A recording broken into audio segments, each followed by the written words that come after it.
श्री स्वामी समर्थ. जय जय स्वामी समर्थ. आजचा स्वामी संदेश असा आहे, काळजी करू नकोस. तुझ्या आयुष्यात जे काही घडत आहे त्यामागे स्वामींची काहीतरी योजना आहे. आज जे तुझ्या मनासारखे होत नाहीये ते कदाचित तुझ्या भल्यासाठीच ठरेल. म्हणून परिस्थितीला दोष देऊ नकोस.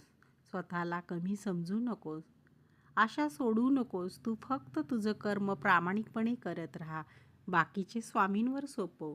ज्या क्षणी तुला वाटेल की माझ्यासोबत कोणी नाही त्या क्षणी डोळे मिटून म्हण श्री स्वामी समर्थ. कारण स्वामींची कृपा दिसत नसेल तरी ती तुझ्यासोबत असेल. श्री स्वामी समर्थ. जय जय स्वामी समर्थ. व्हिडिओ आवडला असेल तर व्हिडिओला लाईक, कमेंट आणि सबस्क्राईब शेअर करा. श्री स्वामी समर्थ. भिवू नकोस, मी तुझ्या पाठीशी आहे. श्री स्वामी समर्थ. जय जय स्वामी समर्थ.